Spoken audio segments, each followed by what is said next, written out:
Então eu estou com expectativa que a gente tenha um ótimo semestre, porque vocês sempre trazem questões muito boas e acho que é muito interessante, né, o diálogo com os alunos desses cursos. É isso, Glauco. Boa tarde, pessoal. Eu me chamo Glauco, sou egresso da URGS, né? Fiz graduação e mestrado, depois tive uma experiência lecionando na Universidade de Passo Fundo. No momento eu estou licenciado e realizando o curso de doutorado no programa de pós-graduação em Sociologia e fazendo aqui junto com a Camila, então, a minha disciplina de estágio docente, né? Então, queria agradecer aí pela oportunidade. Vamos trocando aí ideias ao longo do semestre, gente. Valeu. Certo. Tem uma ferramenta aqui embaixo que é, não sei se vocês já tiveram aula no Meet, mas tem aqui que é uma mãozinha. Então, eu acho que para ficar mais fácil, né, de organizar, a gente pode, à medida que vocês quiserem ir falando, podem ir levantando a mão, vai formar uma fila e aí a gente vai fazendo essa primeira rodada, tá, de apresentações. Então, já começando aqui pelo Ícaro, vai lá, Ícaro. Tudo bom, pessoal? Eu sou o Ícaro, faço Geografia, fui aluno da Prof. Camila no semestre passado. Infelizmente não consegui terminar o semestre, por conta de estar trabalhando demais e eu me adaptei muito bem ao curso online, né? Eu entrei no semestre passado, eu era calor no semestre passado, e acabei trancando as cadeiras e vou tentar fazer de novo esse semestre, né? Para ver se eu consigo. Estou um pouco mais calmo, me mudei também, então no meio do processo tive uma mudança de casa e me atrapalhei bastante. A aula da Camila é muito boa, eu achei incrível, foi uma das aulas que eu mais gostei. E é isso, sou de Porto Alegre. E é isso aí, gente. Obrigada, Ícaro. Esse semestre vai dar, com certeza. Que bom, né, que você voltou, enfim, né, acho que de toda forma, assim, a diferença do semestre passado e desse, eu acho que a gente também a gente está aprendendo, né, quem também, os professores também estão aprendendo esse ensino remoto, mas é que eu dei muito mais avaliação no semestre passado, então eu acho que isso pode ter também, talvez, dificultado um pouco, né, para os alunos acompanharem. Mas bem-vindo de novo.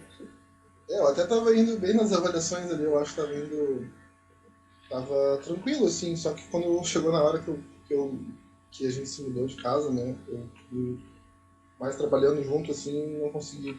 Comecei a acumular aulas para fazer depois e acabei me podendo e decidi parar ali e começar de novo. Certo, tá bom. Deixa eu ver quem tá aqui. Agora aqui, deixa eu ver. Eu nem sei mais onde que olha esse recurso aqui. Deixa eu ver. Acho que é a Antonelli, Camila. É, Antonelli. Vai lá, Antonelli. Oi, gente. Eu sou da Geografia também, sou da licenciatura e por causa disso a cadeira é letiva para mim, ela é obrigatória só para o bacharel. E por mais que eu quisesse fazer desde o começo do curso, tive boas indicações dela, eu tô aproveitando para fazer agora, para quem sabe mudar para o bacharel depois que der para voltar. E tô ansiosa pra cadeira porque eu gosto da sociologia e acho que esse diálogo que a Prof falou é realmente muito legal. É isso.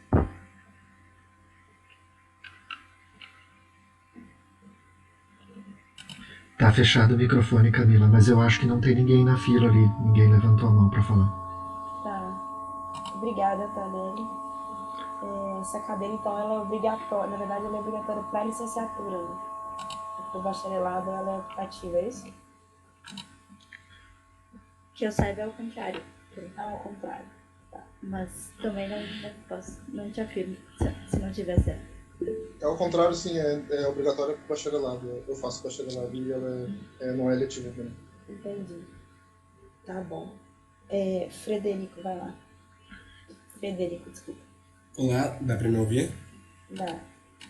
Me chamo Federico, eu faço Geografia, sou calouro, entrei agora.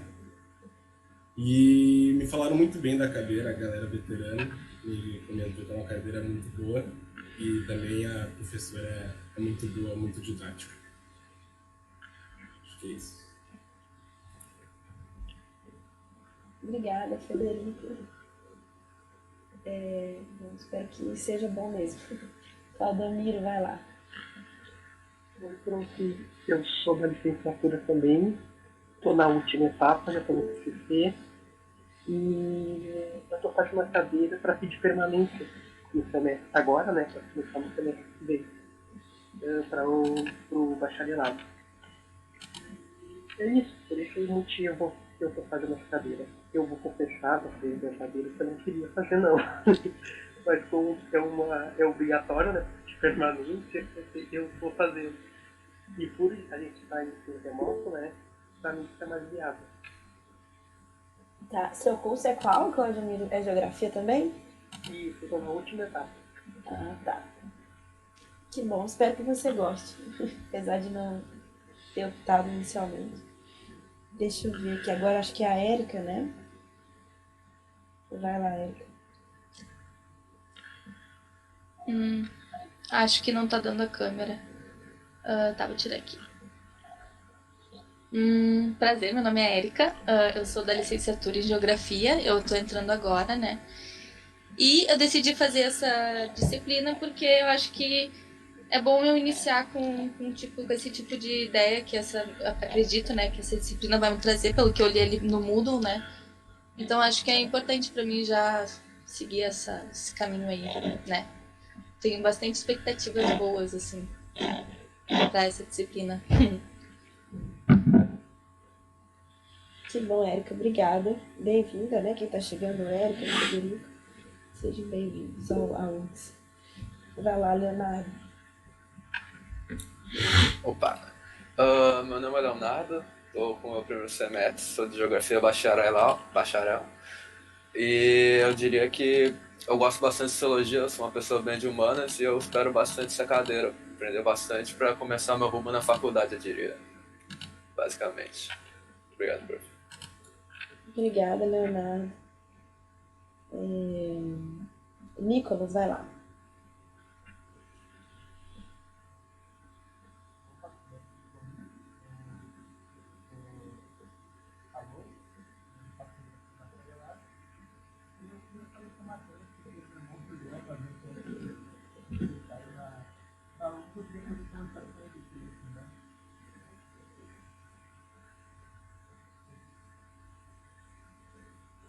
Muito bom, Nicolas, obrigado. Bem-vindos também, né, Leonardo e Nicolas. João, Pedro, vai lá. Oi, tá dando pra me ouvir direitinho? Sim.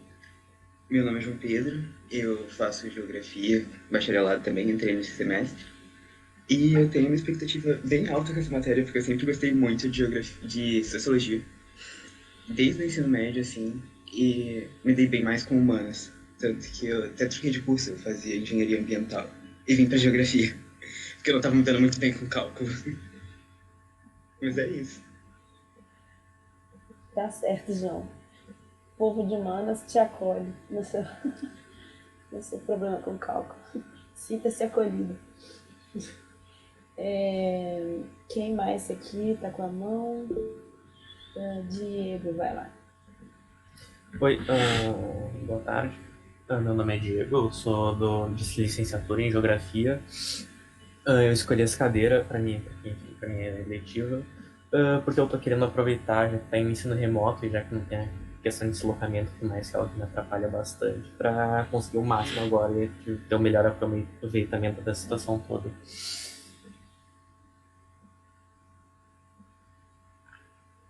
Certo, obrigada, Diego. Eu acho que isso que o Diego falou é importante, porque tem vários pontos negativos, né? Mas um dos pontos positivos é poder cursar a disciplina sem ter que se deslocar, né? No caso, seria deslocamento até o campus do Vale.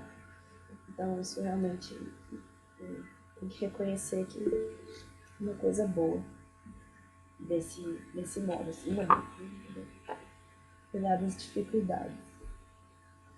Caio, vai lá. Meu microfone tá saindo? Sim. Tá. Eu sou o Caio, eu faço geografia. E assim, eu não vou mentir, apesar de eu ser mais familiarizado com a área física, eu acho legal aprender da área humana para complementar mais o curso, né? Para ficar mais completo. E é isso mesmo. Legal, Caio, obrigada. É que é importante isso, né? Em algumas universidades, geografia é parte do departamento de... é mais área de humanas, né? E na URGS, assim, é claro que tem geografia física e geografia humana, mas aqui tem geociências, né? Que é outro instituto. Então, um pouco, a organização da inserção é um pouco diferente. Vai lá, Isabela. Oi, boa tarde. Meu nome é Isabela. Eu inicialmente tentei Química Industrial na URGS, mas não me adaptei com a parte de cálculo também. E geografia sempre foi uma coisa que me chamou a atenção na escola, principalmente a parte da geografia humana, que foi mais aprofundada. E eu estou ansiosa para começar, parece ser uma boa cadeira, parece ter muitas coisas interessantes para a gente aprender. Ótimo, Isabela. É também chegando agora na universidade? Sim, eu sou caloura em geografia bacharel. Certo. Muita gente, bicho, né? Fala aqui. Deixa eu ver quem tá com a mão. Ingrid, vai lá. Oi, prof, tá me ouvindo? Sim. Eu sou da licenciatura em História, estou no 3º semestre. Inicialmente eu peguei a cadeira de Sociologia para poder pegar as cadeiras de Política depois, mas estou bem ansiosa, acho que vai ser bem interessante e legal. Certo, só me desculpa que eu dei uma falha, que eu perdi o curso. Licenciatura em História. Ah, História. Tá, legal. Começou agora? Não, eu já tô no 3º semestre. Certo. Tá bom. Bom, obrigada. Tem mais aqui. Pamela, vai lá. Oi, eu sou a Pamela. Eu entrei agora na URGS. Eu faço geografia, bacharel. Tô bem animada também, assim como a Isabela. Na escola me chamava bastante atenção, geografia. Vai ser bem legal, gosto bastante da parte de humanas. Acho que é isso, ansiosa. Tá certo, Pamela. Obrigada, bem-vinda. Obrigada. Alguém mais quer falar? Não falou? Quer se apresentar? Fala, Wallace. Opa, boa tarde. Meu nome é Wallace. Eu já sou formado na área de tecnologia da informação, trabalho nessa área também. Hoje eu faço uma segunda graduação. Eu entrei na URGS há quase 2 anos no curso de Engenharia Cartográfica e esse ano eu fiz a transferência interna para o curso de bacharelado em Geografia, que acho que encaixa mais no que eu quero. No princípio é isso. Tá certo, Wallace, bem-vindo. Vamos ver aqui. Não tem ninguém com a mão, pessoal. Alguém gostaria de não falar ainda? Gostaria de se apresentar? Não?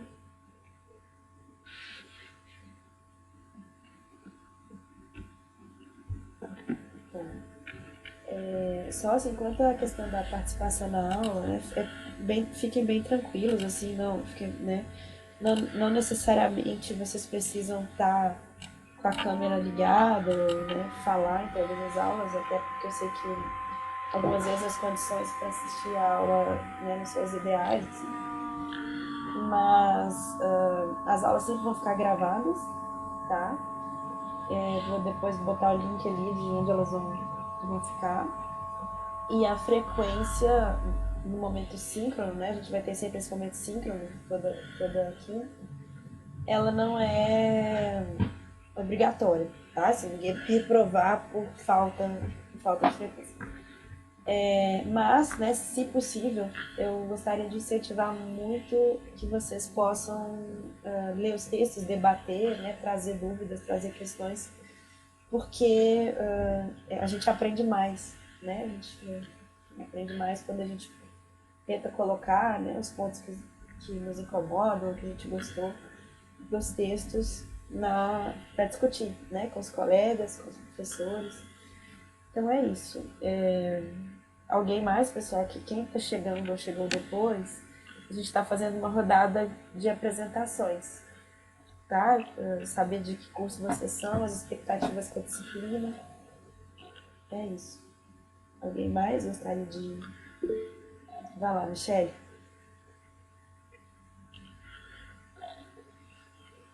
Dá sim. Faço bacharelado em geografia, eu sou caloura, né? Eu tenho bastante expectativa, eu acho que eu vou gostar bastante dessa disciplina, porque eu gosto muito de ir para determinadas cidadezinhas, às vezes pela maneira como as pessoas se relacionam e como é diferente a relação, às vezes até de um local para o outro, assim. Gosto de ver a maneira como as pessoas se relacionam em grupo, por isso, enfim, tenho bastante expectativa com relação à disciplina. É isso. Legal, Michele. Você também está entrando agora no curso ou já está mais... Não, eu sou caloura, sim. Caloura. Alguém mais, pessoal, que não falou ainda? Não? Tá, se alguém quiser daqui a pouco falar, é só abrir o microfone e falar, não precisa ou levantar a mão também, tá? Se estiver passando PowerPoint é melhor falar porque eu não consigo ver, né, as mãozinhas. Acho que é isso, né, Caio? Acho que a gente pode passar agora para a segunda parte, né? Tem mais alguma coisa? Não, perfeito. Acho que é por aí mesmo. Se nenhum colega quer se apresentar mais, é isso. Tá bom, então. Então tá. Muito bom saber que tem muitos bichos, porque eu acho que é bem legal dar aula para quem está entrando na universidade.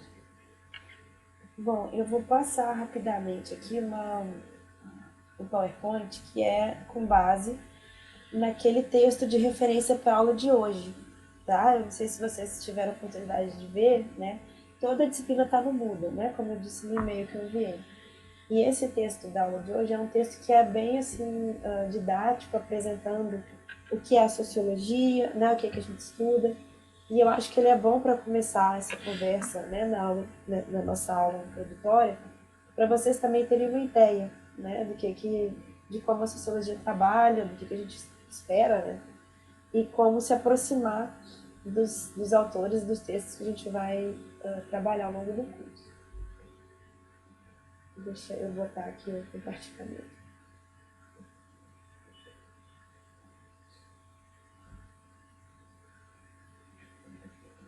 Todo mundo está vendo?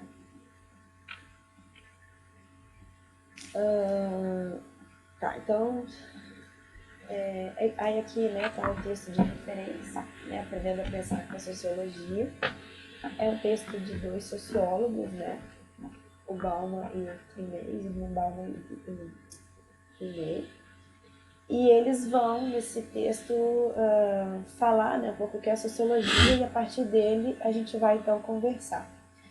Né? Então, assim, o que é, primeiro, né, o que é isso, né? O que é a sociologia, essa disciplina, e para que ela serve, né? Eu acho que quem está, né, entrando agora, que já tem uma ideia, né, que a gente tem uma espécie de uma divisão de trabalho, né?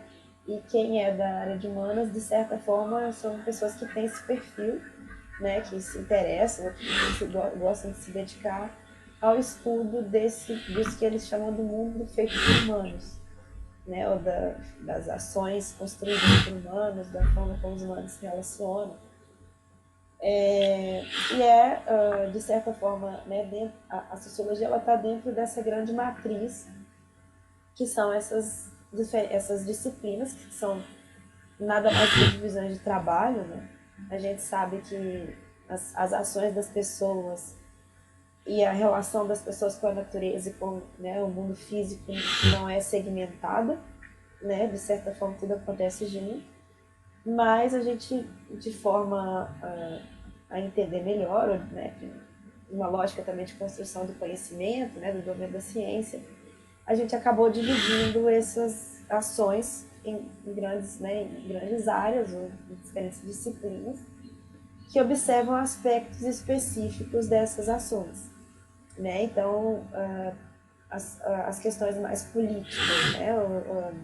Como funciona, né? A lógica dos partidos, a relação entre poderes, né? Toda a lógica do voto, comportamento eleitoral e tal. Isso cai mais, né?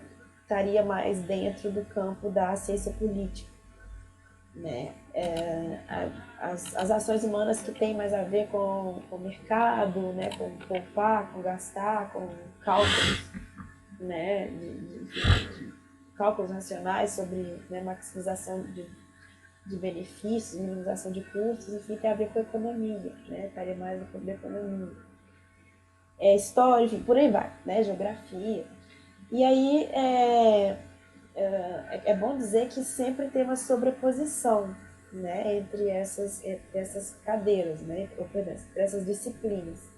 A gente vai ver isso um pouco mais para frente, né, mas a divisão de trabalho dentro das ciências sociais, que seriam esses três campos, né, sociologia, antropologia e ciência política, ela é uma divisão que existe, né, enquanto, digamos, cada uma dessas três áreas tem conceitos e métodos e temas de interesse mais característicos, mas existe uma área de sobreposição, né? Assim como a geografia, né? Muita gente que estuda a geografia humana, né? Ou mesmo em outras áreas, em vários campos dentro da geografia e da história, tem também interface, né? Ou sobreposição com algumas áreas de estudo na sociologia.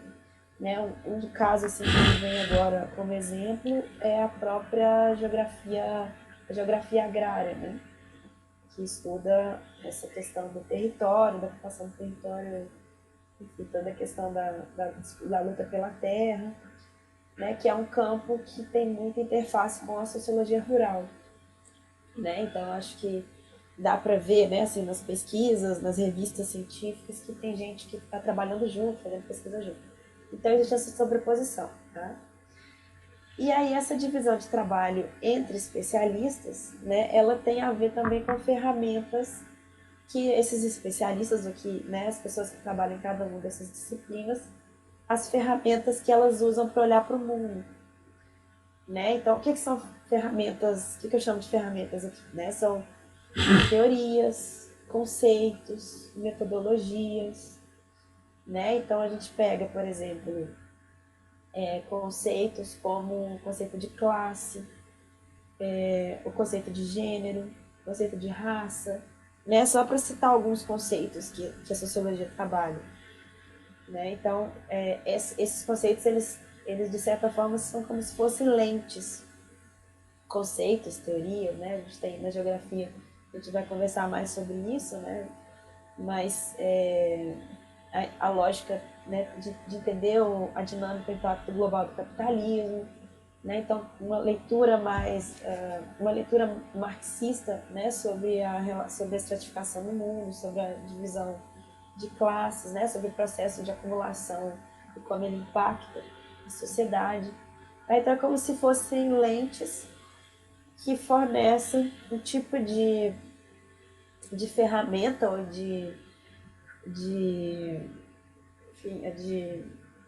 como se fosse uma caixa de ferramenta mesmo, né? Fazendo essa metáfora para trabalhar a pesquisa e para olhar para o mundo, certo? Então, dentro da sociologia, nosso trabalho nessa cadeira vai ser desvendar ou conhecer, né, quais são as ferramentas principais no campo da sociologia para estudar a sociedade, né, essa forma de ação humana no mundo, certo? Então eu estou aqui agora no ponto 4, tá? Eu já falei um pouco da disciplina, né, de divisão de trabalho e tal. Essa divisão de trabalho fornece diferentes lentes, né? Claro que a geografia, a sociologia, a política podem olhar para o mesmo território, ou para a mesma dimensão, ou para o mesmo no mesmo aspecto, né, de uma coisa, mas com lentes diferentes, né, com conceitos diferentes, com premissas teóricas diferentes. Isso vai levar à construção de problemas de pesquisa, de hipóteses também diferentes, tá? Bom, então, aí agora falando mais do que é característico então da sociologia. Isso está, né, no início do texto ali, que é o texto da aula de hoje, tá? A sociologia, ela observa a ação humana como elemento de figurações mais amplas, né? Como elementos de figurações mais amplas. Tá? Então, é como se a gente, os seres humanos, né, os indivíduos que estão no mundo, o que é particular da sociologia, né? É particular da sociologia o fato de que há um olhar para a ação desses indivíduos como inseridas dentro de uma rede ou dentro de uma rede de interdependências, né? Dentro de um todo maior, que seriam isso que eles chamam das figurações mais amplas. Tá? Então seria como se fosse um conjunto de relações.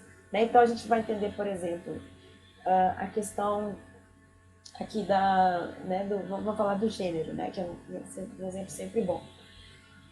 O gênero, né, como papel social atribuído, né, a um determinado sexo, né, um determinado sexo, no sentido do sexo biológico, ele varia de sociedade a sociedade. Né? A gente está agora às Olimpíadas, acho que quem está vendo, né, pode ver isso, mas algumas atletas, por exemplo, né, no atletismo, que são de países muçulmanos, elas usam elas cobrem o cabelo, né?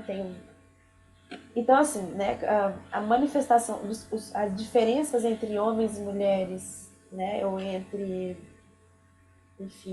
diferentes papéis de gênero, ela varia conforme a sociedade, né? E aí, como que a sociologia entende isso? A sociologia vai buscar explicar quais são as relações nas quais esses indivíduos estão inseridos, para tentar, então, entender por que eles agem de uma forma e não de outra. Tá? Por que eles usam uma roupa determinada, ou se alimentam de determinada forma. A alimentação é outra coisa interessante, né? A gente tem a comida halal, né? Que é a comida dos judeus, se não me engano, né? Tem toda uma questão da preparação e tal. Depois tem a comida, que agora esqueci o nome, né? Que é a comida que tem a ver com, né? Que se come no mundo islâmico, né? Que tem também toda a questão do preparo e tal. Então, o indivíduo, né? A pessoa que está se alimentando, está adotando essa prática alimentar, digamos, a gente só consegue entender essa ação quando a gente, do ponto de vista da sociologia, tá? Quando a gente entende que ela está inserida em uma rede de relações mais amplas, né? Em uma rede que eles chamam aqui de figurações mais amplas. Tá? Da mesma forma, a raça, né? Ou racialização, né? Então, o que a gente vai ver adiante, mas o que seriam dimensões de diferenciação dentro da sociedade, né? Que a gente chama de estratificação. Né? Então, como que a sociedade é dividida, enfim, né? Só para dar uma ideia assim, do que é essa ideia, essa questão da relação, das relações em que as pessoas estão inseridas, né? E o efeito delas nas ações, tá?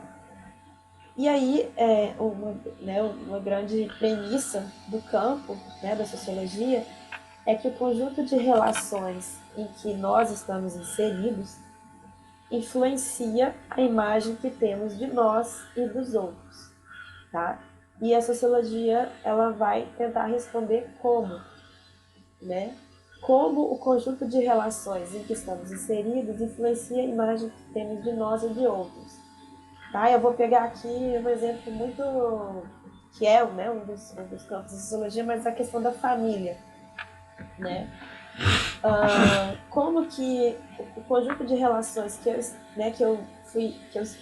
na qual eu me insiro desde o momento em que eu nasci, né, a língua que eu falo, o respeito que eu tenho, né, ou não pelos meus pais, o papel de cada indivíduo na família, né?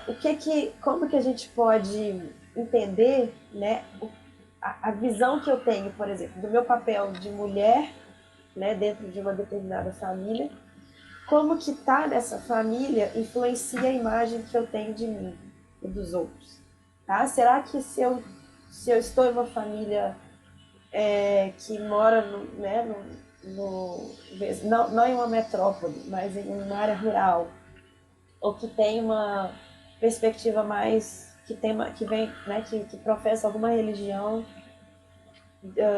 enfim, que leva essa família a ter um atributo mais conservador, um valor mais conservador. Será que a rede de relações, né, o conjunto de relações dentro dessa família me levaria a ter uma imagem diferente da que eu tenho de mim? Né? É possível que sim, né? É possível que se eu cresci em uma família que me educa como mulher para, antes de tudo, ser uma mãe, né? Cuidar do lar, e em segundo lugar, ter uma profissão, né? Isso me levaria a ter uma imagem de mim muito diferente, né? Então, é essa ideia, né, de tentar responder a isso, né, como o conjunto de relações estabelecidas influencia a imagem que temos de nós e dos outros, tá? Uma coisa para pensar também na imagem que temos de nós e dos outros, né?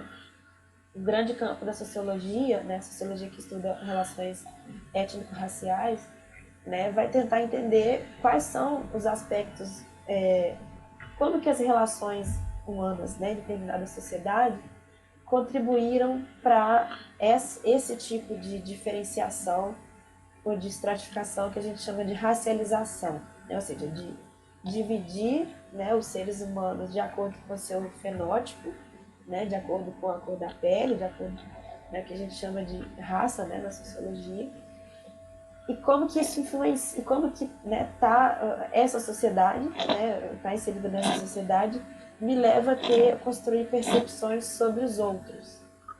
Tá? Então, uma coisa que a gente vai ver um pouco mais para frente, né, quando a gente tiver uma aula sobre isso, né, sobre raça, é que, por exemplo, né, sociedades que são marcadas por um racismo estrutural de diferentes formatos, mas que são marcadas por um tipo de racismo estrutural, faz com que a gente tenha imagem dos outros que são, né, construídas em nós em diferentes ambientes, né, na escola, na casa, na família, enfim, que leva a criar um tipo de hierarquização, né, entre os indivíduos. Tá? Então, essa seria um pouco a ideia, né, enfim, né, nessa primeira parte aqui. Pessoal, eu não estou vendo as imagens do chat. Então, se vocês quiserem abrir o microfone e falar, halal é dos muçulmanos, kosher é dos judeus. Obrigada, Gui. Sempre confundo. Glauco, não sei se você queria, de repente, falar mais alguma coisa.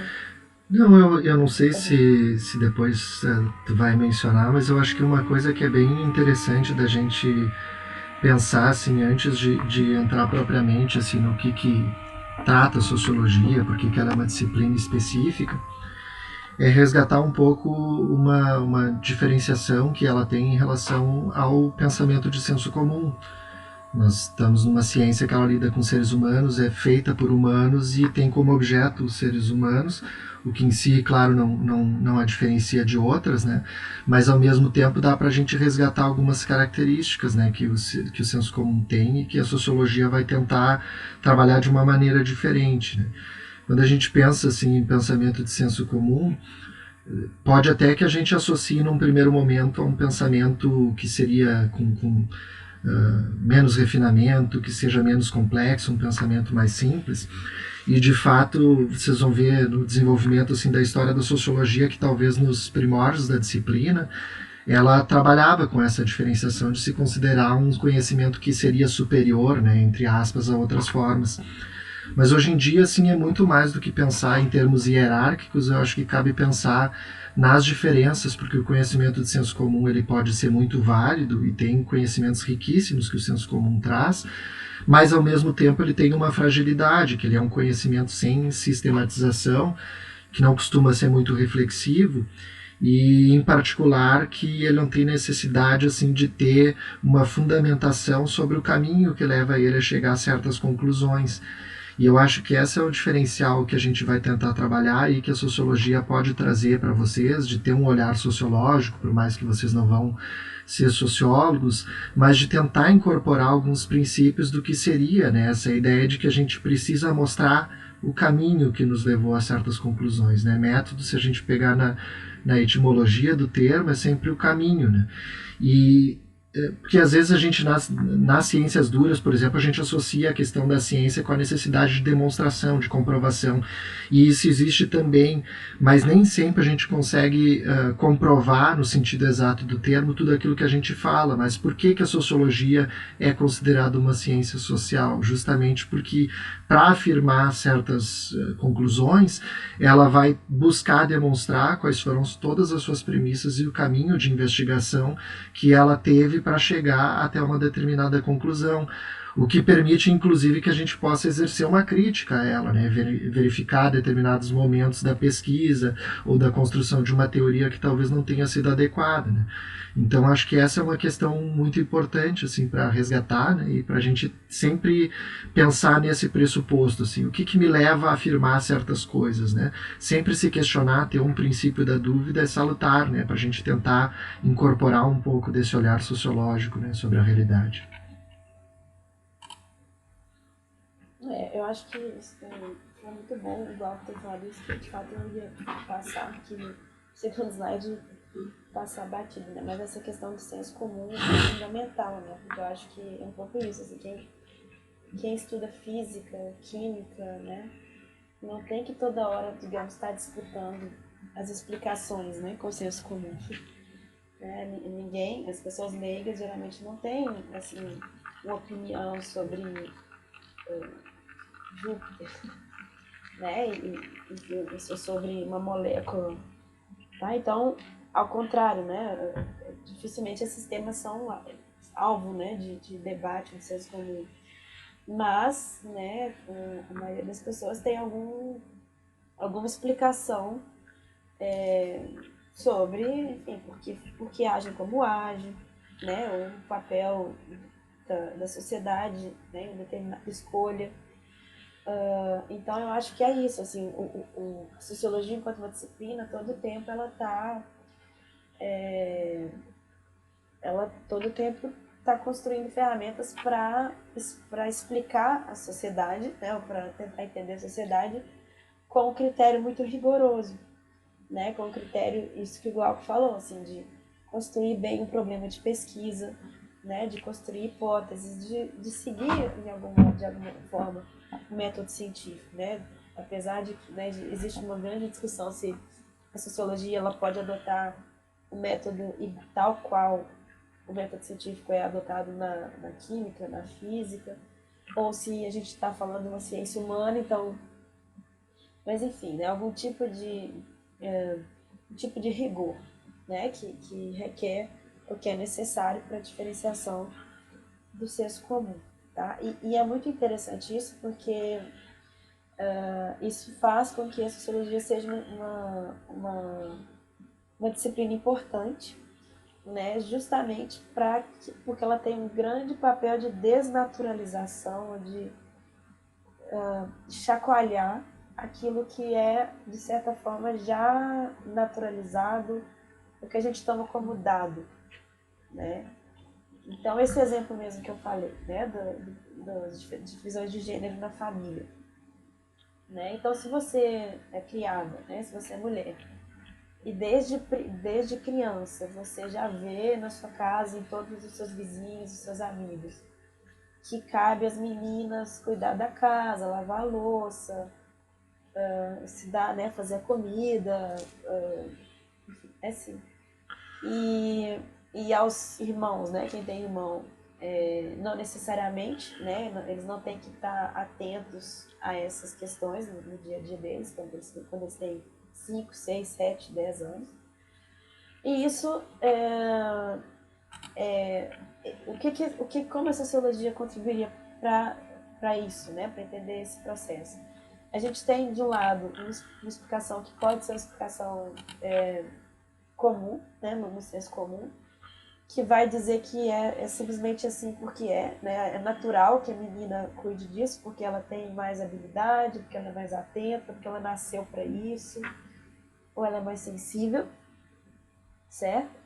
E a sociologia, né, como vai estudar essa ação humana sistematicamente, né, de uma forma rigorosa, começa a olhar para a prevalência, né, disso. Então vamos olhar, né, todos os bairros isso acontece.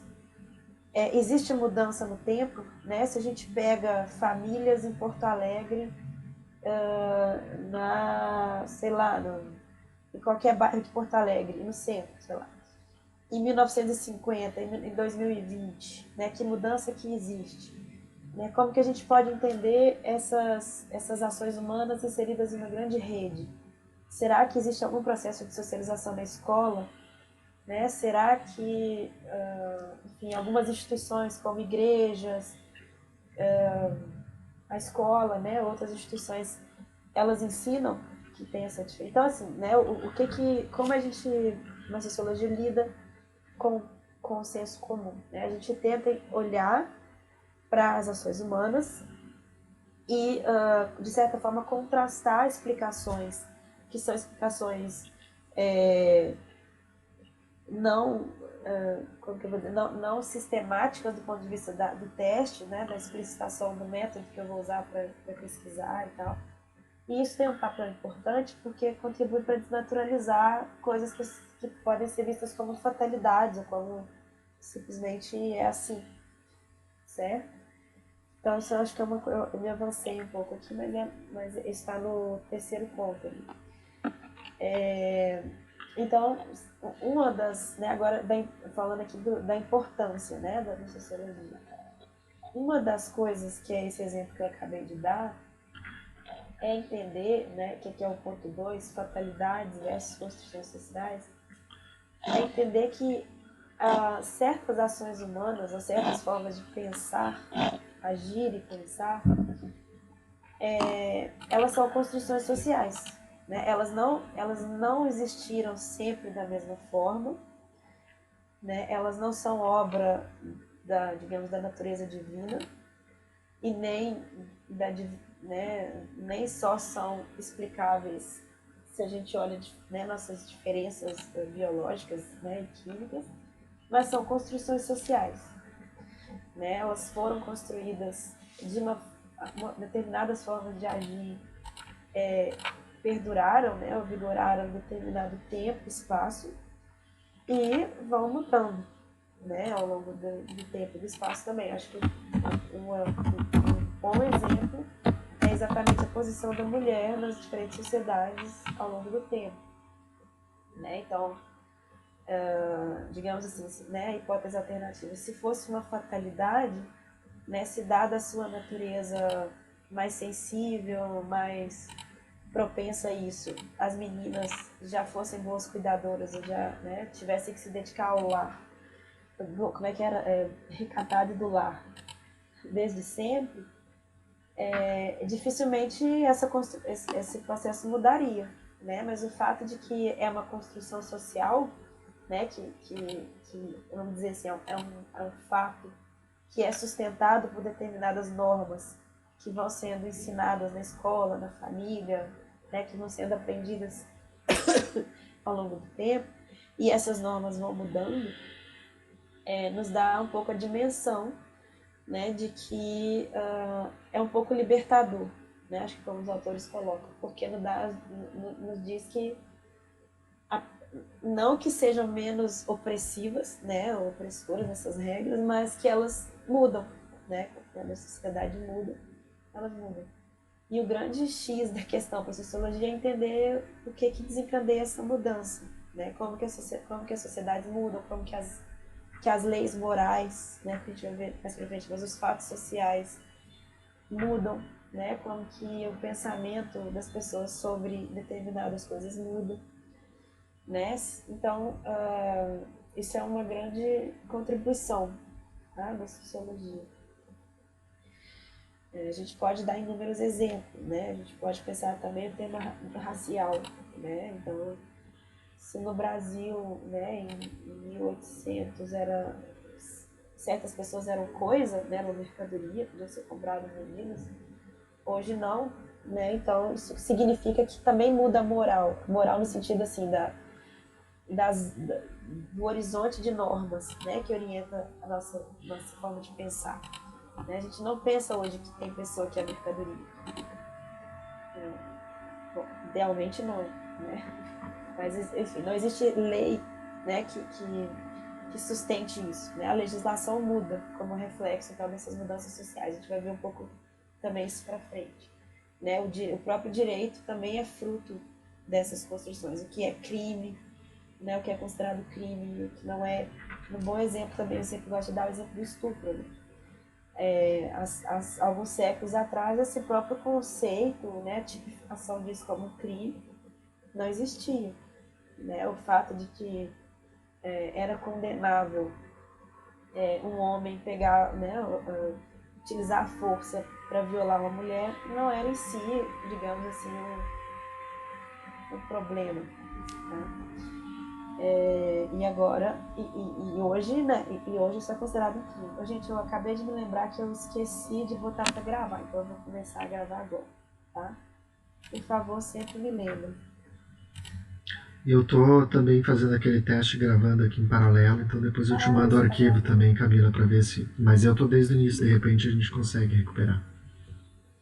Tá bom, vamos ficar com as duas então, enquanto a gente vê se funcionar, ó.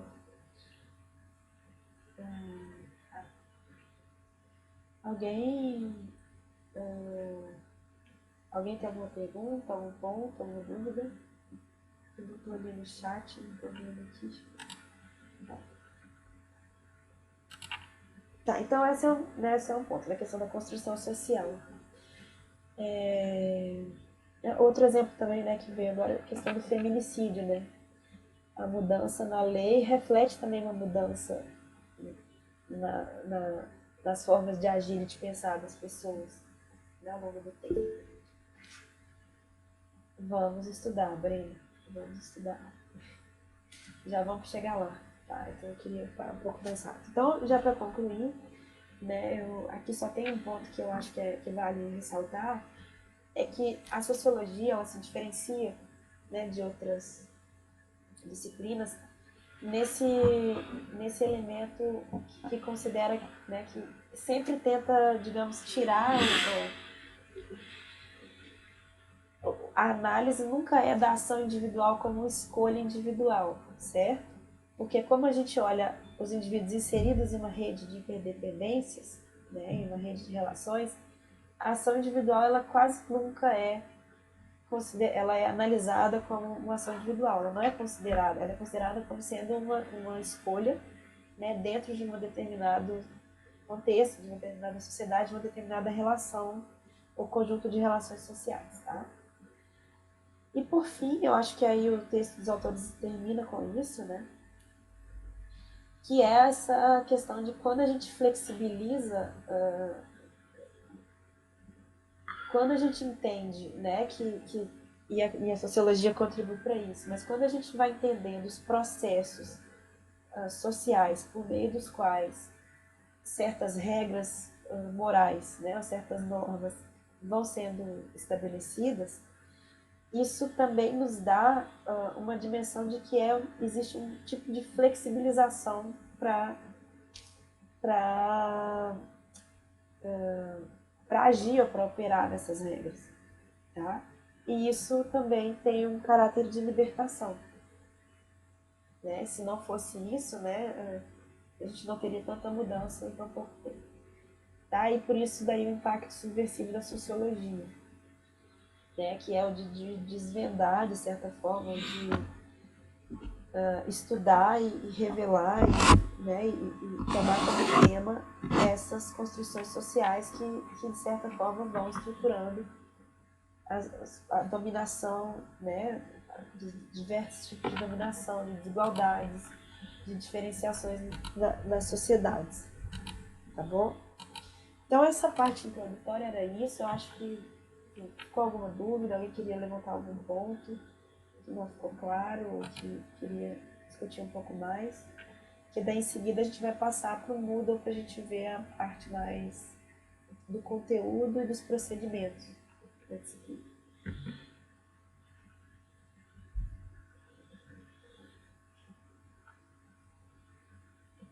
Tá, eu vou parar então a apresentação e a gente vai. Eu queria que você seguisse no Moodle. Todo mundo tem acesso? Querem que eu compartilhe a tela do Moodle aqui? Ou não é necessário? Vocês podem olhar ele. Talvez seja melhor para eles conseguirem te ver enquanto assistem a tela aqui. É melhor o que? Não compartilhar? Compartilhar. Tá. Também aqui a Antonelli também se manifestou nesse sentido. Tá, eu vou abrir aqui para compartilhar.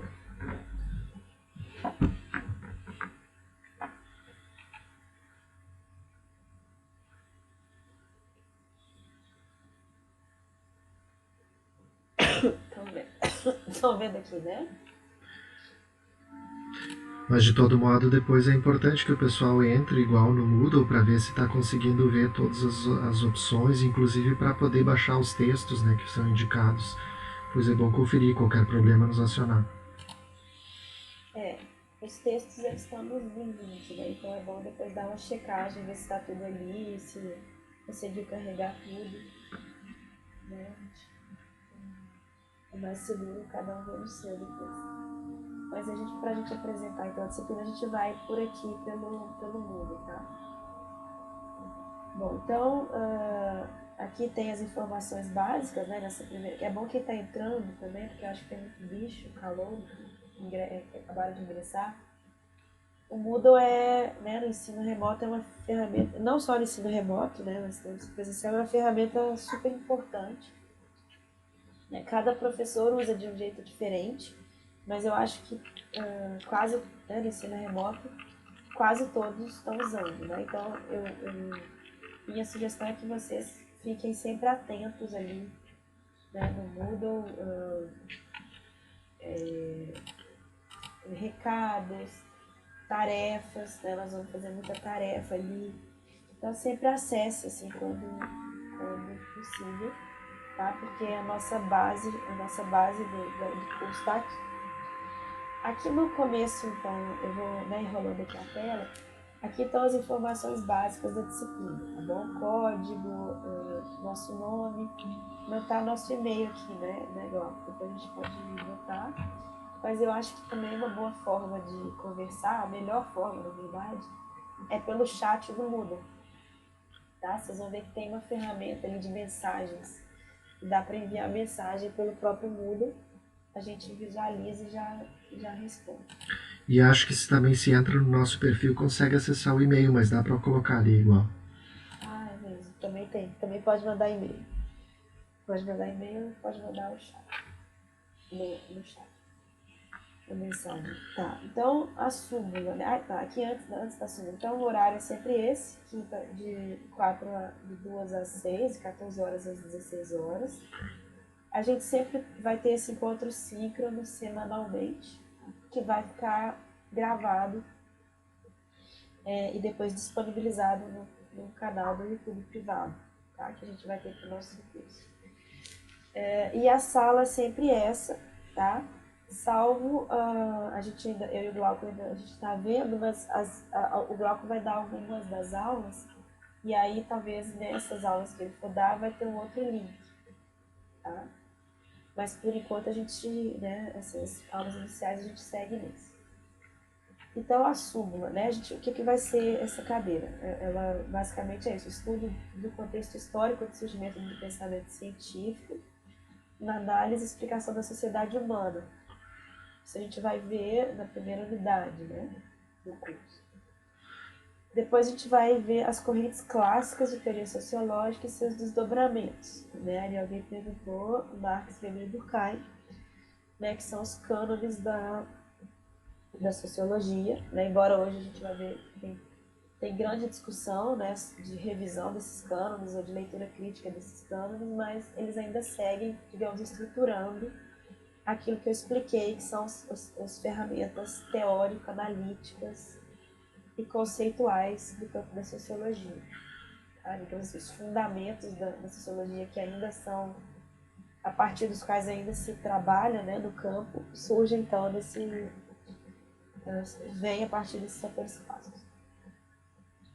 E a terceira etapa, né, que é a terceira parte do curso, vai olhar para essa abordagem sociológica de temas da sociedade contemporânea, em especial do Brasil. Tá? Então, é a unidade que a gente vai usar, né, a gente vai se debruçar sobre a sociedade brasileira, né, seus fenômenos, suas particularidades, a partir dessas ferramentas construídas, né, da sociologia. Os objetivos, né, do curso: propiciar a interpretação da realidade social através dos elementos oferecidos pela sociologia, trabalhando com autores clássicos e contemporâneos, exercitar a capacidade de análise e reflexão sobre características e problemas da sociedade em que vivemos. Tá? Então, uma boa parte das tarefas, né, vai ser contrastar conceitos, formas de interpretar a sociedade. Então, a gente vai trabalhar, por exemplo, conceitos como classe, pacto social, consciência coletiva, capitalismo. Tá? Então, é usar comparar, né, olhar criticamente para esses conceitos e ver como eles ressoam, como eles explicam ou não, né, os fenômenos e os problemas da sociedade que a gente vive.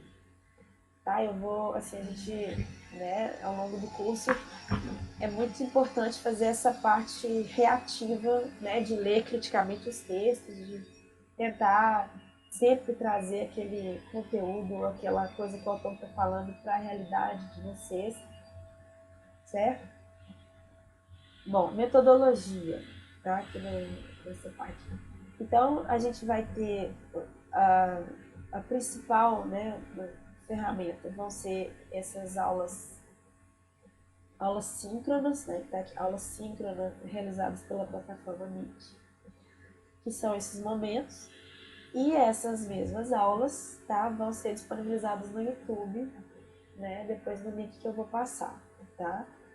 Geralmente as aulas, elas vão seguir sempre o mesmo modelo que a gente está usando aqui hoje, tá?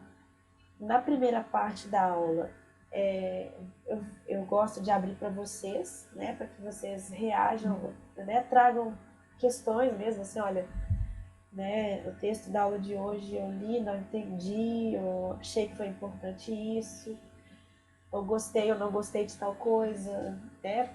Então, assim, é um pouco essa reação de vocês ao texto daquela semana, tá?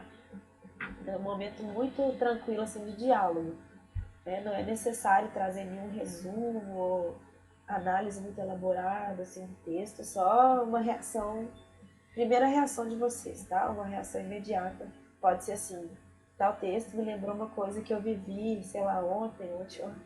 Então é muito assim, é o primeiro momento de como vocês leram, tá? A gente faz essa primeira rodada, depois a gente passa para uma parte mais expositiva, né? Que eu e o Glauco vamos trabalhar aquele conteúdo assim de forma mais didática, tentando, né, trazendo os conceitos, né, tentando especificar como esses conceitos se inserem no pensamento do autor ou da autora,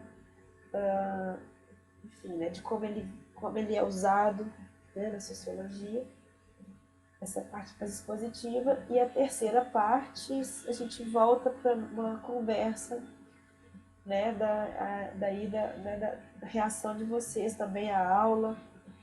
Né, a gente pode, geralmente, né, eu gosto muito de lançar algumas questões para serem debatidas, né, então a gente viu hoje esse tema e agora vamos conversar, sei lá, vamos falar, né, do capitalismo, agora vamos conversar sobre as plataformas, né, os aplicativos, essa questão das tecnologias de informação, né? Como que vocês entendem, sei lá, esse questão do trabalho, né? Então, essa terceira parte é uma parte mais de diálogo, tá?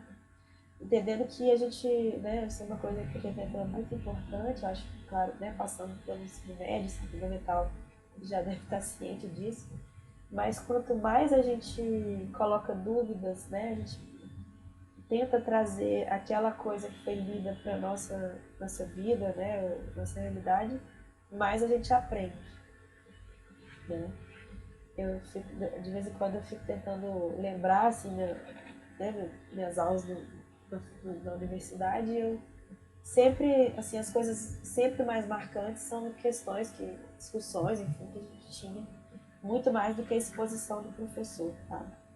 Então, eu estou dizendo isso para incentivar, né, sempre a leitura do texto. A gente, né, eu e o Glauco fizemos um trabalho de entendendo, né, que a gente está no ensino remoto e tudo é diferente, mas de tentar recortar e colocar assim, poucas páginas, né, apenas o essencial.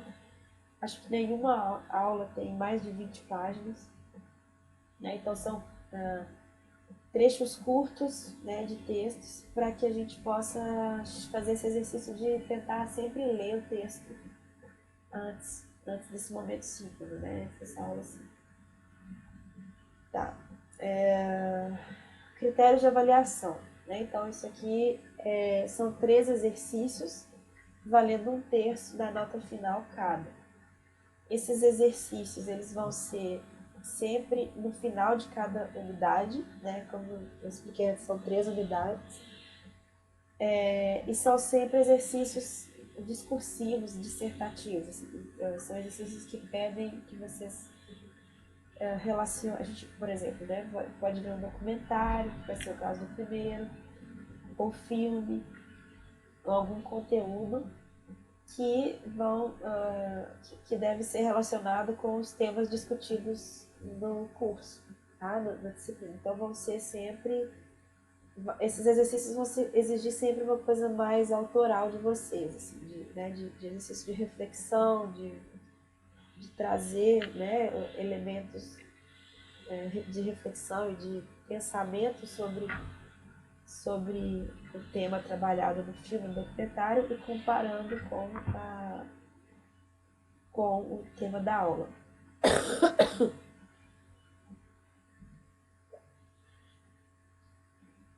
Os exercícios então têm esse formato, né, 1.500 palavras, tá? Não inclui as referências e deverão responder a questão colocada no ícone, tá? Então, sempre vai ter um ícone, né, um link, e é por meio dele que vocês vão anexar os exercícios, tá? E antes né, disso vai ter sempre uma questão que eu e o Glauco vamos formular em cima, né, desse conteúdo que foi visto, tá bom? Nas semanas de exercício não tem encontro síncrono, tá bom? Isso aqui é muito importante para quem está entrando agora, tá? Regra de citação acadêmica. Então, sempre, né, eu vou ler aqui todas as fontes de informação apresentadas devem ser indicadas, tanto nos trabalhos escritos quanto nas apresentações orais, né, quando for o caso. Então, sempre que vocês fizerem menção a um pensamento que foi produzido ou elaborado por uma autora ou por um autor, é necessário fazer a devida referência, tá? Dizer, olha, essa formulação, esse conceito é de tal autor. Ou mesmo nos trabalhos, né, quando vocês... É muito comum, né, usar algum blog, enfim, né, algum artigo que não é que a gente leu, mas que está na internet, artigo seja ele científico, né, um artigo que está em algum site e tal. Mesmo nos casos em que vocês consultarem, né, esses sites da internet, quando vocês forem reproduzir o que aquela pessoa, né, o autor daquele artigo escreveu, ou o site, mesmo que não tenha autoria, né, ou o site, é sempre importante citar a referência, tá? Porque quando vocês não citam referência, né, o que dá a entender é que aquelas ideias, né, aquelas formulações são feitas por vocês são os autores ou autores, que não é o caso, né, quando você é retirado de outro lugar. Então, isso, eu, assim, tomei muito cuidado com isso, né, porque, enfim, é um elemento básico na vida universitária, né, saber fazer devida referência, saber, né, sempre cuidar para que não incorra no erro do plágio, né. O plágio é reproduzir a ideia de outros como se fosse sua, certo? Bom, aqui ainda nas regras, né? Então, mesmo as referências de textos da internet devem ser as mais completas possíveis, tá? Então, nome do autor do texto, pronome verbo, data da postagem, endereço do site, né? A data que vocês acessaram o site. Quando for artigo científico, né, que tem o Cielo, tem várias bases de artigos científicos, ou livros, devem ser referenciados de acordo com as normas da ABNT, Associação Brasileira de Normas Técnicas, tá? As regras de referência de citação são formadas pela ABNT. E aí tem dois tipos de referência. Tem as formas diretas e as indiretas. A forma direta é quando tem uma reprodução literal de uma sequência de mais de 3 palavras, né, uma frase de um texto, tá? Então, se eu peguei ali no site da internet uma frase, isso é uma citação direta. Aí, o que eu faço, né, neste caso? Esse fragmento que foi retirado deve ser colocado entre aspas e deve ser indicado o nome do autor, o ano da publicação e a página. Tá? Então eu peguei lá, como é que é o nome do site? Minha Escola, que é um site que muita gente olha. Aí quando não tem autor, você cita lá site Minha Escola, né? Coloca entre aspas, você cita site Minha Escola, o endereço do site é esse link, né? Foi constado no dia tal. Isso é quando é uma citação direta, tá? E é muito necessário, muito cuidado, porque eu já, né, dando aula há algum tempo, eu acho que o Glauco também, né, deu aula, já dá aula há alguns anos. Esse erro, assim, é o mais comum, tá? De reproduzir uma coisa, né, que foi escrita por outra pessoa, né, e colocar ali aquela frase, aquele parágrafo, aquela coisa no seu trabalho, e como se fosse sua, tá? O trabalho de vocês, que vem com o nome de vocês, que é assinado por vocês e vai ser avaliado, né, como processo de avaliação, vai ser dado uma nota, a autoria deles é de vocês, né? Então, responsabilidade por não reproduzir ideias de outros sem dar o devido reconhecimento também é de vocês, certo? Então tomem muito cuidado com isso, né? Não caiam nesse erro. E esse erro é grave, né? Já vou pular um pouco aqui. Quem está entrando agora, não sei se ainda sabe, mas existe uma resolução do Conselho de Pesquisa, né? Que é uma das instâncias superiores da universidade, que considera o plágio como uma falta grave, tá? E essa falta grave chama falta de ciente grave, tá lá no, quem quiser ler, artigo 9, inciso 9. Pode ter como implicação e reprovação no curso, certo? Então, é uma coisa grave. Bom, e aí, só voltando aqui um pouco, existe também a referência indireta, chamada referência livre, que é quando se reproduz uma ideia ou argumento de um autor sem necessariamente reproduzir nas suas palavras. Então, é quando eu, por exemplo, eu li o texto da autora que a gente né, da Lélia Gonzalez, e ela vai falar lá um monte de coisa, né? Eu vou fazer referência a uma coisa que ela fala. Eu vou fazer referência, por exemplo, do racismo como neurose, que é uma coisa que ela fala. É uma ideia dela, né? Quem teve esse insight, essa ideia de chamar o racismo de neurose coletiva e tal, foi ela, né? Então, essa ideia dela eu vou citar o sobrenome e o ano, tá bom? Do trabalho. E assim para outros também, né? Durkheim, Weber, Marx, tá bom? Então, ficou claro essa parte das regras de citação acadêmica. Isso é uma coisa muito importante para os trabalhos, tá, pessoal? Eu sempre gosto de deixar um tempo maior com isso. Se tiverem dúvidas, podem entrar em contato, né, comigo e com o Glauco. Mas tome muito cuidado com essa coisa da referência, tá? E até, pessoal, se vocês tiverem dúvida na própria rede de bibliotecas, eu não sei exatamente agora localizar, mas depois a gente pode enviar o link para vocês. Existe uma série de guias, manuais, orientações que ajudam assim a você saber exatamente qual é a melhor forma de fazer para cada caso, né, a devida referência, a devida citação. Mas na dúvida sempre é melhor colocar a referência do que deixar de colocar e incorrer em plágio, né? Eu acho que é exatamente isso. A biblioteca tem até uns cursos, né, online, o Super 8, mas é um curso assim, mais de pesquisa bibliográfica.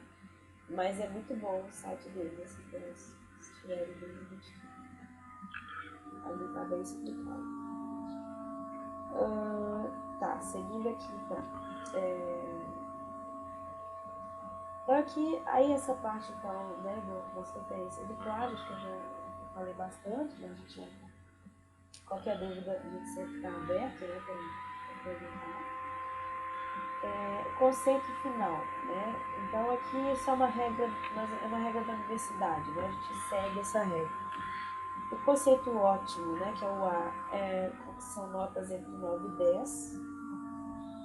O conceito bom são notas entre 7,5 e 8,9. O conceito regular são notas entre 6 e 7,4. E o conceito insatisfatório são notas entre 0 e 5,9. Nessa modalidade de ensino remoto tem também o conceito não informado, tá? Que é o conceito livre. Ele é atribuído, né, aos alunos, né, ao docente matriculado da disciplina, que não pediu cancelamento de matrícula, porque você sabe que no ensino remoto vocês podem pedir cancelamento até o final, praticamente, mas deixou de participar das atividades de ensino. Então vamos supor que é o caso, assim, de que eu, sei lá, vi que eu não vou dar conta de acompanhar a disciplina, né? E aí, se vocês não cancelarem a matrícula, vocês vão ficar com o NI. O problema é que tal do NI, ninguém sabe como funciona posteriormente. É como se a gente ficasse numa relação que vocês, é como se pausasse, tá? A relação de vocês com a cadeira. Então ainda não tem então eu aconselho fortemente a quem vê que não vai conseguir, né, com salva, que não vai conseguir terminar, não deixe de cancelar a matrícula, tá? Não fiquem com a MI.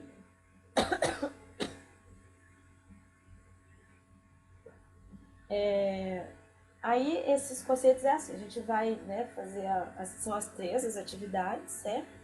Cada uma vai receber uma nota de 0 a 10. E a gente vai, né, cada uma vai valer 1/3, né, da nota. A gente vai usar a regra de 0 a 10 e depois vai fazer a ponderação para dar o conceito final, certo? Aí a recuperação, tá? A recuperação também vai ser um exercício assíncrono, né? Uma atividade individual assíncrona, após a última avaliação regular, para os alunos, os discentes que não alcançarem o conceito C, que é a nota 6, tá? Então, quem ficar abaixo de 6 tem direito a fazer a avaliação ou a recuperação. E o conceito final na cadeira vai ser a média entre a nota obtida no semestre e a nota obtida na atividade de recuperação. Tá bom? Ficou claro isso? Tem alguma dúvida? Aí agora, né, se não tiver dúvida, se tiver dúvida, pode abrir o microfone e botar no chat. Tá. E agora a gente vai passar então para o cronograma.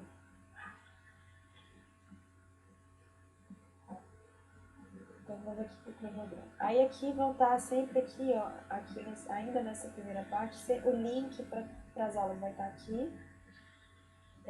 E o cronograma também vai estar aqui. Tá? Aqui tem PDF, né? Então, aqui passando para as aulas, né? Os três módulos. A primeira aula que está sendo essa, né? Que é uma aula de apresentação, né? O texto, quem quiser voltar, tem o livro todo, o livro nesse link, tá? Aliás, vários links estão com o livro inteiro. E aí vocês não precisem se desesperar, tá? Não é para ler 500 páginas. Mas aí vocês olham, antes de clicar no link, olham a página, qual que é o intervalo de páginas. Alguma pergunta aqui? Deixa eu ver. Bom. Tá, aí na próxima aula, a gente vai trabalhar com... É uma aula de introdução, porque antes de... A primeira unidade, né, dessa disciplina, ela trata do contexto de surgimento do pensamento sociológico clássico, né, dos fundamentos da sociologia como disciplina científica. E aí a gente vai, como parte, né, da compreensão desse contexto, a gente vai trabalhar com dois textos que vão discutir, né, o que estava acontecendo do ponto de vista do histórico, né, das relações entre países, né, enfim, o que estava acontecendo no mundo no momento em que a sociologia, ou melhor, no momento em que a sociologia surge, e também no momento em que os autores clássicos, Marx, Weber e Durkheim, estavam escrevendo. Tá? Então, a gente vai trabalhar isso na aula 2, com o texto de um autor da Martinica, né? Que é nas Antilhas, né? No Caribe, que chama Aimé Césaire, que é um texto muito bonito, né? Que chama Discurso sobre Colonialismo. Tá? É um texto original em francês, mas está em português aí no livro. A gente vai ler aqui essas páginas 1 e 29. Tá? Esse caso aqui, as letras são bem grandes, então fica fácil de ler. Tem também o vídeo, né? E tem sempre, toda aula, sempre material complementar, certo? Essa aula a gente vai discutir então o que é, né? Colonialismo e como a sociologia enquanto disciplina surge, né? Nesse contexto. O que é esse contexto, por exemplo? Na aula 3, né? Que é a aula do dia 19/8, a gente vai trabalhar com o texto de uma autora, né, que é uma socióloga aqui, e ela vai falar do contexto da criação das ciências sociais, nesse contexto de colonialismo e imperialismo. Tá? Ela vai discutir um pouco assim, né, como foi se dando a formação dos cânones, né, como que Marx, Weber e Durkheim foram se tornando autores centrais para a sociologia.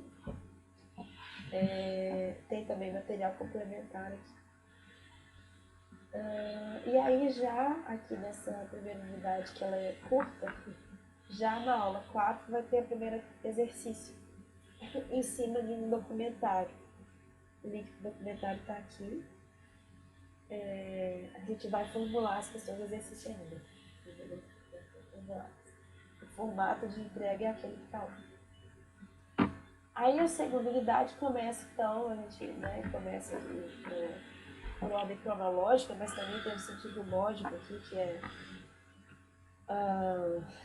um pouco, né, um tema transversal nessa disciplina é entender o capitalismo, né, e como o capitalismo de divisão de trabalho, né, e como isso impacta, né, esses dois como elementos centrais, né, para a sociologia. Então, a primeira aula, acho que, não sei se o Glauco quer falar um pouco, assim, essa aula vai ser por ele. Vai lá, Glauco.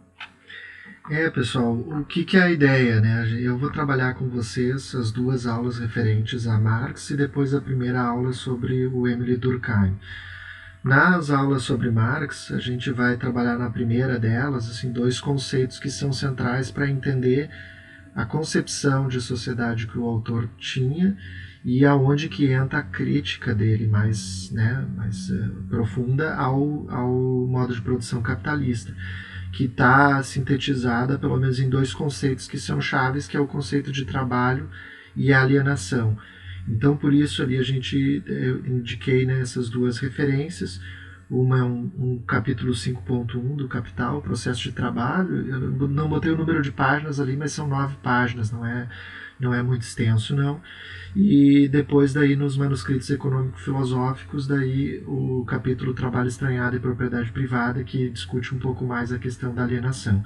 Tem como referências extras ali, tanto um conjunto de vídeos que vocês vão ver que acompanham todos os clássicos, que é uma série da Univesp, que é a Universidade Virtual do Estado de São Paulo, que aborda os principais conceitos dos autores clássicos da sociologia. Então existe um programa para cada um deles, e são vídeos de não mais do que 20 minutos e acaba sendo um material bem importante, bem bacana de síntese, né?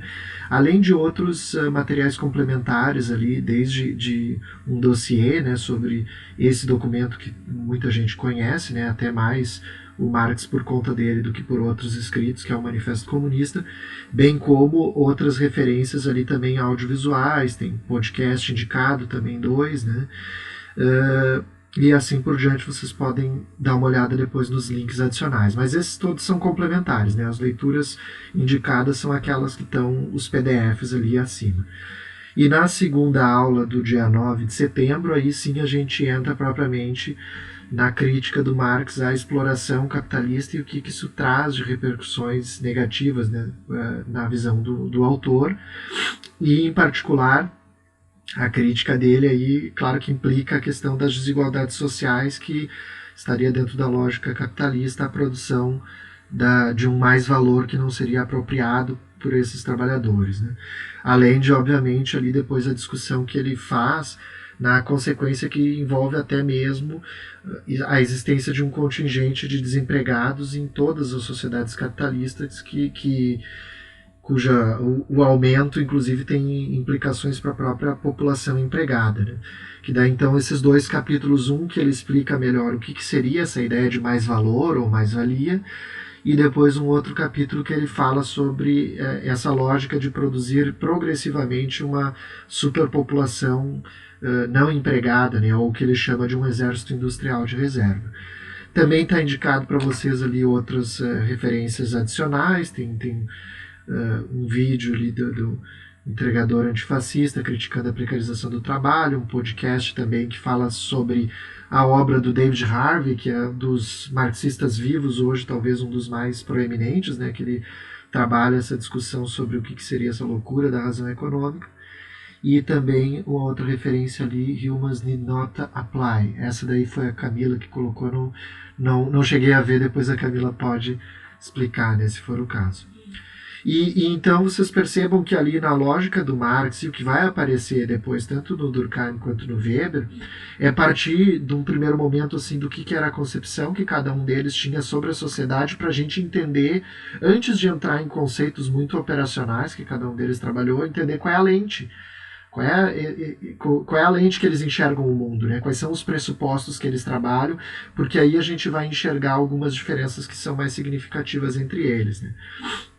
E no caso ali daí do Durkheim, essa lente ela se consolida na ideia de fato social, que diferente do Marx, que na sua época nem mesmo se considerava sociólogo, e a gente vai ver no texto da Connell daqui a 2 aulas, né, que a entrada dele nesse universo da sociologia foi a posteriori, tanto Durkheim quanto Weber se consideravam sociólogos, mas davam cada um deles a sua definição do que seria a sociologia.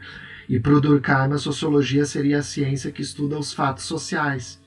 Então, para saber então o que a sociologia estuda, cabe a gente olhar um pouco para esse conceito, que é o capítulo inicial de uma das obras que é considerada talvez uma das principais referências iniciais assim da sociologia, porque ela estabelece o que seriam as regras do método sociológico, que é o título da própria obra, e o capítulo inicial então é explicar o que seria esse fato social como um princípio delimitador da ciência. Então a gente vai trabalhar nessa aula de Durkheim também essa visão mais geral do autor sobre a sociedade, e depois a Camila reassume daí ali a condução ainda sobre o Durkheim na aula seguinte, do dia 23 de setembro, para trabalhar um pouco mais daí algumas noções, né, sobre como ele aplica esse método no entendimento da sociedade à sua época. E claro, a gente vai sempre, pessoal, olhar para esses autores tentando enxergar as limitações deles também hoje para entender a realidade atual, né? As potencialidades, mas também o que cada um deles trouxe, que era bastante circunscrito à sua época e ao seu contexto, né, histórico. Legal. Eu só voltando ali, né, que Humans Need Not Apply é um canal, é um vídeo que vai falar assim, da dinâmica atual do desenvolvimento tecnológico, né, e como que fica a questão do trabalho no mundo que cada vez mais a robótica avança. Então é legal para... Indico o canal, né, que é um canal do YouTube muito bom. É em inglês, mas tem legenda em português. E esse vídeo, assim, ele é interessante para pensar praticamente esse trabalho no mundo atual, né? Tá, eu vi também que foi eu que botei o Revolution, não sei se foi eu, se foi igual. O Revolution é um podcast bem interessante, assim, para quem quer se aprofundar mais, assim, no Marx, né, nos autores marxistas, porque eles sempre trazem pessoas que são especialistas, né, nisso. Tem outro ali em cima também, né, eu acho. Mas eu tenho um etiqueta. Bom, tá. Mas o Revolution é muito bom pra isso. Tá, e seguindo aqui, daí na aula 7, acho que o Glauco falou um pouco. A aula 8, né, vocês viram que são 2 aulas para cada autor clássico, né?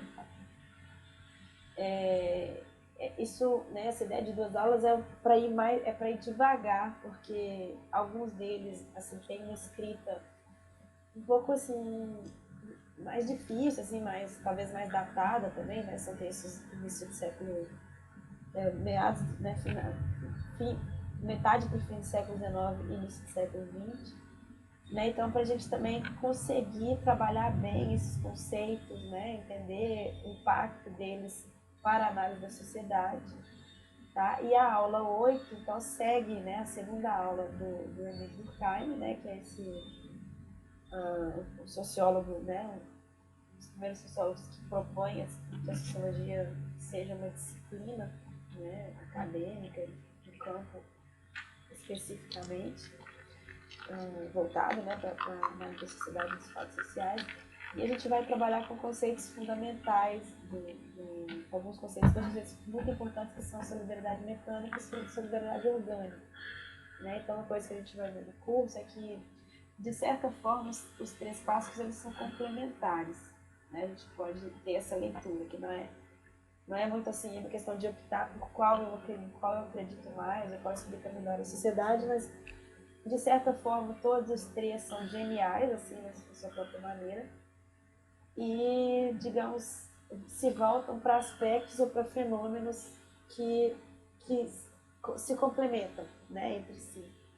Então, uma coisa, né, que vai aparecer muito no Durkheim, né, talvez uma questão de fundo, é essa de por que a sociedade se mantém, de certa forma, o que mantém a sociedade coesa, né, o que mantém a sociedade, por que ela não se desfacela, né, o que mantém ela existindo, né, por que E é uma coisa que, né, que tem uma diferença aí, a gente vai ver depois, né, no caminho e o Marx. Mas ele é muito bom, né, esses conceitos são muito bons para explicar os laços sociais, né, a ideia de solidariedade como laço, como que o que dá coesão. E depois na aula 9, né, a gente volta para falar de capitalismo, né, com o terceiro clássico, o terceiro cânone, que é o Max Weber. Né? O Max Weber, ele eu sempre gosto de, o Glauco vai fazer uma escala assim, da esquerda para a direita. Né? Teve essa piada dos alunos, né, no último curso, que era o socialista, social-democrata e liberal. Então o Weber assim, na escala de posicionamento político ideológico, seria, né, um sociólogo né, mais liberal, né, nesse sentido. E ele, todos eles, né, têm sua própria, digamos, lógica do que seria uma metodologia, né, interessante para se estudar a sociedade. E o Weber, ele vai olhar para o indivíduo, né? Então, o indivíduo, claro, o indivíduo inserido em uma figuração mais ampla, né? Inserido em laços, né? Em redes de interdependência, mas ele olha para o indivíduo como método, né? Um método de olhar para o indivíduo para entender como funciona a sociedade. E aí ele vai, então, olhar para os valores, né?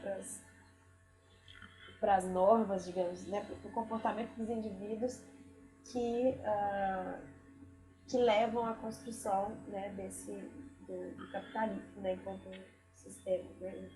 um sistema, né, um fenômeno, né, de organização econômica e social. Tá? Então a gente vai trabalhar o mesmo livro do Weber na aula 9 e na aula 10. Tá? A gente vai ler a primeira parte desse livro, que ele vai descrever isso que ele chama de espírito do capitalismo. A gente vai ver que tem um caminho um pouco inverso, assim, né? Todos os sociólogos, principalmente os três campos, eles são relacionados, no tipo que eles vão olhar para os indivíduos e para as relações, certo? E a contribuição do Weber, né, a gente vai entrar melhor nisso, mas olhar para esses indivíduos e entender, né, a partir do que ele chama do sentido da ação, né, das razões, das motivações da ação desses indivíduos, entender o impacto dessas ações e das relações em que eles entram na macroestrutura, né, no grande impacto macro, digamos. Tá? Então a gente vai trabalhar com esse livro que é o livro que chama Ética e Proteção de Espírito do Capitalismo. Né? O livro está todo disponível aqui, tanto nesse livro quanto neste, é o mesmo livro. Só que vocês vão ler páginas diferentes. Tá? Aí, aliás, eu faço essa ressalva também em relação ao Marx, tá? Eu botei, o livro é o mesmo também ali que aparece nas duas aulas, só que as páginas estão diferentes. Então, se vocês já baixaram a primeira vez, só vejam na aula seguinte quais as páginas que vão se seguir, né? Certo. Aí de material complementar também tem os mesmos vídeos, né, da Universo. Eu acho que até esse vídeo do Antônio Pierucci é o maior especialista, né, ele já faleceu, brasileiro, Max Weber, inclusive ele que traduziu esse livro, né, que vocês vão ler. Tem um vídeo que ele é bem didático, assim, vai explicando a importância do pensamento do Weber, né, porque também esqueci de falar isso. Esse curso está organizado dessa forma, com Marx, né, ele ensina, porque, de certa forma, na minha leitura, né, toda a sociologia é uma resposta, né, um diálogo com alguns pontos, né, que surgem a partir da obra do Marx. Tá? Então, tanto do Caio quanto do Weber, eles estão dialogando com o Marx. Então, uma coisa importante que o Piero te traz aqui, acho que os outros autores também, né, o Gabriel Pontes, autores que estão no vídeo, é tentar fazer esse diálogo. E aí, isso é um exercício que eu queria também que a gente fizesse ao longo do curso, que é tentar fazer esse diálogo entre os autores. Né? Imaginar assim, como se eles estivessem conversando, o que eles estariam falando um para o outro. Tá? e tentar entender em que eles se complementam, em que eles se afastam, em que eles se aproximam. E aí tem por isso um quadro que depois que eu, né, eu gosto de botar esse arquivo só depois, mas ele já está aqui, então vocês já podem olhar. Tá, e aí eu botei esse podcast aqui agora exatamente porque eu não me lembro, tá? Mas depois quando chegar aqui a gente vê de novo. Bom, aí termina então a unidade 2, tá? Que vai terminar com a entrega de um exercício. É um exercício que vai ser em cima desse filme. Aí eu e o Glauco a gente vai elaborar, né, as questões, mas a ideia é sempre essa, assim, é trabalhar o pensamento, né, os conceitos, a teoria desses autores a partir de uma coisa, né, de um documentário, de um filme. Aí começa a terceira unidade, que é uma unidade mais contemporânea, né, e mais voltada, digamos, para a análise do Brasil. Tá? Na aula 12, a gente vai trabalhar com esse tema de Sociologia e Meio Ambiente. E para isso, a gente vai usar o texto do Ailton Krenak, que é um intelectual indígena brasileiro. Desculpa, gente. Quase eu vou terminar, porque minha voz vai acabar daqui a pouco. Prometo que na aula que vem vai estar melhor. Então esse texto, né, é um livrinho também curtinho, né? A gente vai usar esse livrinho para conversar sobre essa questão da relação entre sociedade e meio ambiente, né, que é um tema dentro da sociologia importante. Depois a gente vai falar sobre raça, né? A gente vai entender o que é esse conceito de branquitude, vai falar sobre racialização, né? E a gente vai usar para isso esses dois textos, né? Que é de um sociólogo negro brasileiro, Alberto Guerreiro Manos, né? Que está escrevendo ali nos anos 50, e um texto de duas autoras que trabalham a branquitude, tá? Esse conceito.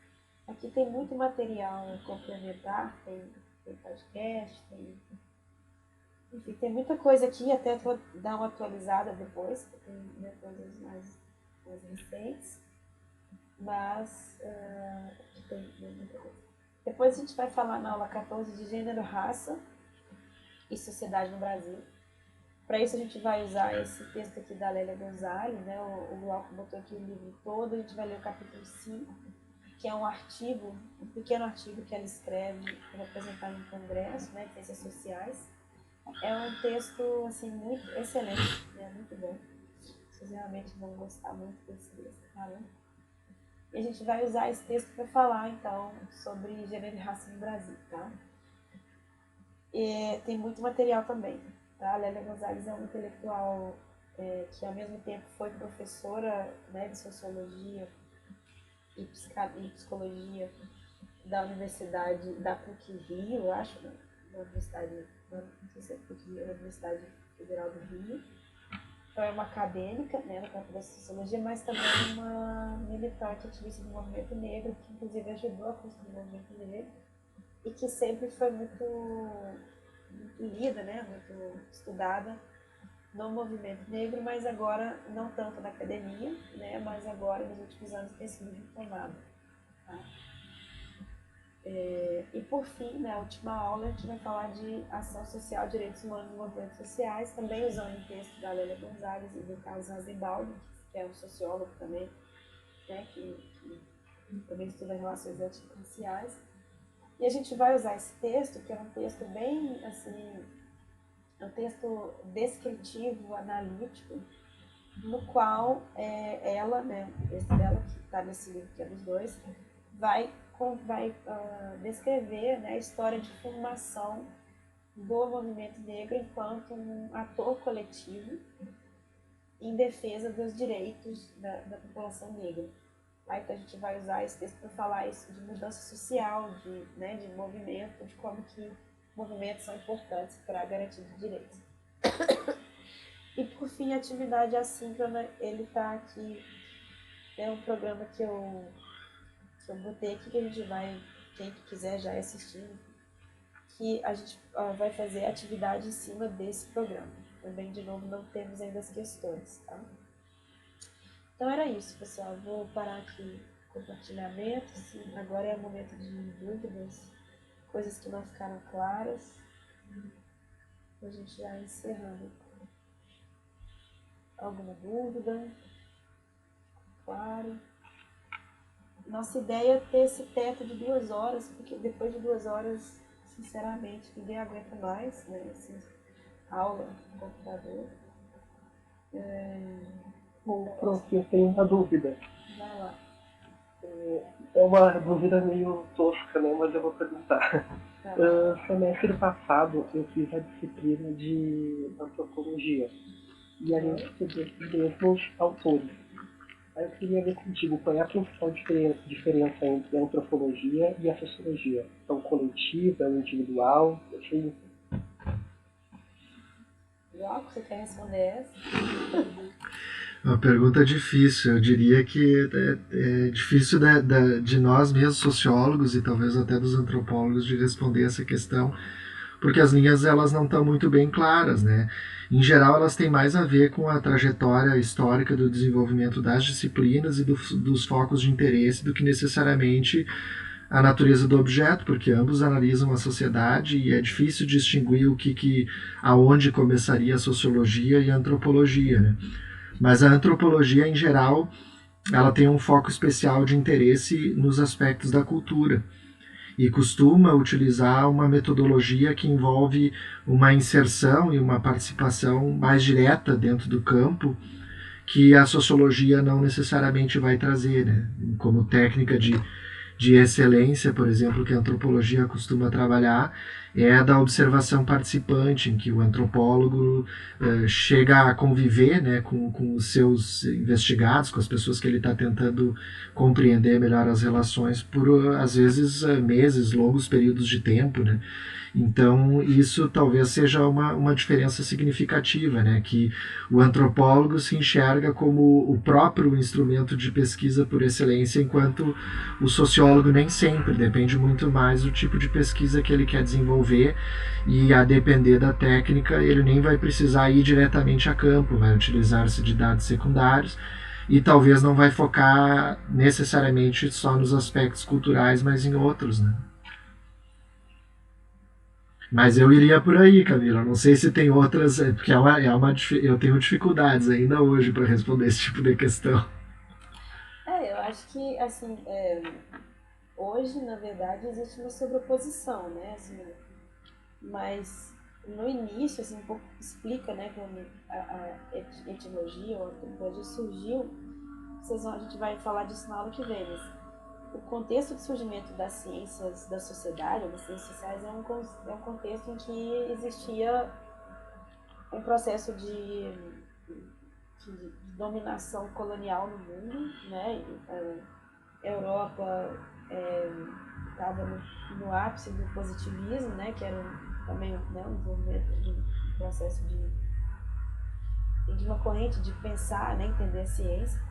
E existia essa ideia de que, né, que era, de certa forma ainda existe, mas nessa época era quase uma certeza, né, de que o mundo existia, assim, um mundo moderno, que era o mundo que era a Europa, basicamente, né, e alguns outros países, Estados Unidos, enfim, que tinham passado por um processo de industrialização, que tinha mais uma vida urbana, que também aparecia, né, como sendo civilizado, ou seja, um outro código para falar disso.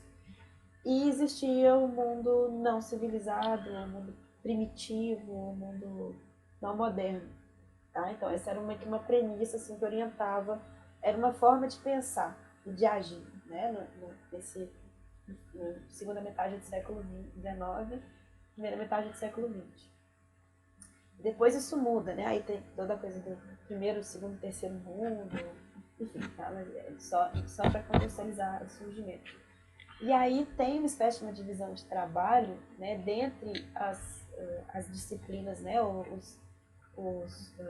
as pessoas que estudam as sociedades, entre aqueles profissionais, né, ou aquela disciplina que estudava sociedades primitivas, né, entre aspas, aqui é e os indivíduos que estudavam sociedades modernas, que eram as sociedades, como a gente vai ver nas próximas aulas, as sociedades das metrópoles, né? Lembrando que o processo de colonização é metrópole e colônias, né?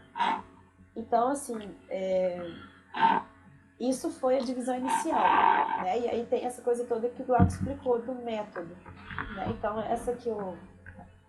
Partindo, então, desse contexto, né, político, de divisão de trabalho, a antropologia essencialmente surgiu quando os intelectuais da Europa, né, e alguns dos Estados Unidos também, eles iam então para os locais, eles tinham esse método em que eles faziam uma imersão completa, né, na cultura diferente, que era, né, a cultura não moderna, desconhecida, aprendiam a língua, né, faziam anotações, ficavam um longo período de tempo, e aí produziam o que a gente chama de etnografia, que você deve ter lido, né? Se você fez essa cadeira, você deve ter lido Malinowski, né? Que são os cânones da antropologia, né? Que é o...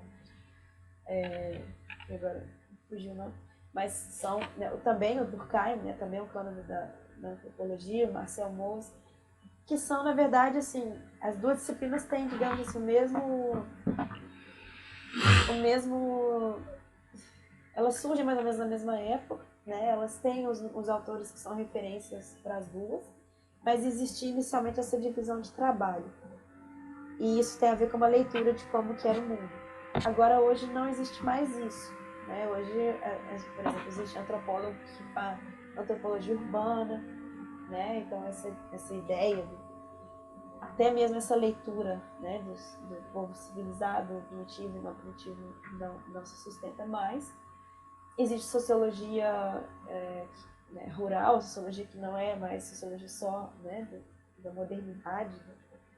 Então, e hoje tem uma grande sobreposição, né, e acho que talvez o que diferenciaria mais seria ainda o método e os cânones, né, porque como os cânones na antropologia são grandes etnografias e o método ainda é etnografia, né, então quando um antropólogo vai fazer, por exemplo, uma pesquisa sobre